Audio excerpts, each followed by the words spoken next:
Ассалаумағалейкум, құрметті Туран Хорсес каналының көрермендері. Бүгін Ташкент қаласында қыдырып саяхаттап жүрміз. Алишер Науайының ескерткіші, музей, Пақтакөр метродан шығып, бұйырса Төле би мавзолейіне баратырмыз. Ташкент қаласында орналасқан мавзолейі бар. Төле би кесенесі.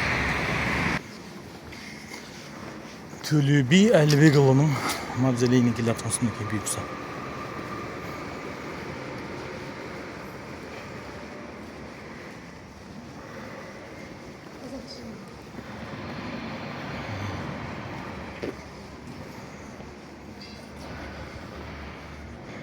Мынауынікі кіре берсе, енді бірақ видео түсіруге болмайтын болуы да мүмкін. Сол үшін қазірше видеоны тоқтатып тұрамыз енді.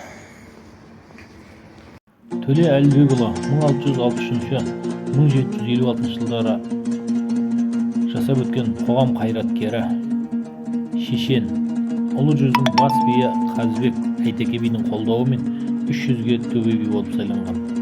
Артында бүтін билікке Төле жеткен деген сөз қалған тарихи тұлға. Өз заманында қазақ хандығының тұтастығы үшін күрескен қайраткер. Төле би өз халқының шешендік, поэтикалық өнерінің дәстүрлерін жастайынан бойына сіңіріп өскен зерделі, сауатты адам болған. 15-20 жасынан билердің бас қосқан жиналыстарына қатынасып, өзінің әділдігі мен шешендік өнері арқасында таныла бастайды. Төле би жас кезінде талай жас үлкен атақты абыз билердің алдына өтіп батасын алады. Төле бала әуелі әкесіне барыпты. Жасы 100-ге тақап тұрған әкесі ынтымақ, ел бірлігі жөнінде әңгіме айтып отырады. Төле қалай еткенде бірлік болады, оның күші қандай болмақ деген сұрайды. Сонда әкесі әуелі жауап айтпас бұрын бір бума солқындақ шыбық қалдырады. Балам, мынаны сындырып көрші. Төле белі болған шыбықты бұлай иіп сындыра алмайды. Енді сол шыбықты біртіндеп сындыршы. Төле ортасынан болған шыбықты шешіп, біртіндеп пырт-пырт етіп, оп-оңай сындыра береді. Әлібек би, бұдан не түсіндің балам дейді. Сонда Төле бала, түсіндім әке. Бұл мысалыңыздың мәнісі ынтымағы, бірлігі, мықты елді жауда, дауда ала алмайды.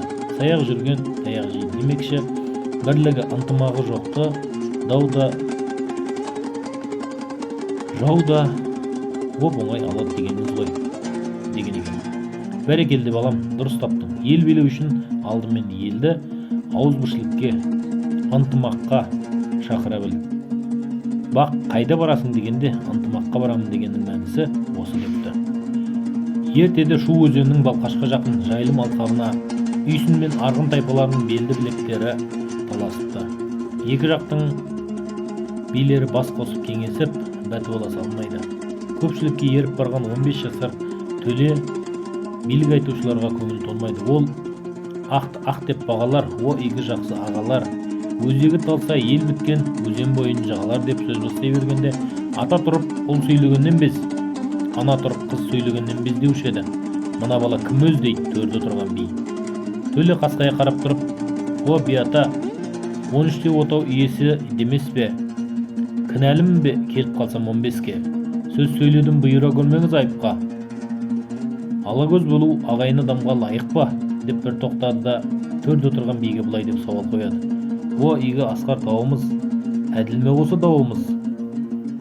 Жар астына тұрғанда жасырынып жауымыз дейді. Сонда әлгі би, қоя сығы демеңдер, қолыңа жақсы сақа ғой.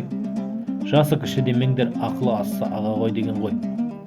Балам билікті саған бердім дейді. Бала Төле жұлып алғандай, сары табақтан сарқыт қайтады деген, билікті маған берсеңіз, Шу өзенінің оң жағын Үйсін, сол жағын Арғын жайласын. Бұған қалай қарайсыздар дейді. Бұл шешімге екі жақта риза болып, бітімге келеді.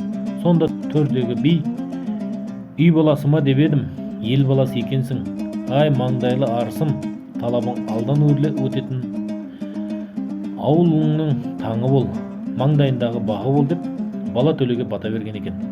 Осыдан бастап Төленің аты шығып, ел арасындағы дау жанжал келіссөздерге араласып, бийлик ете баштапты.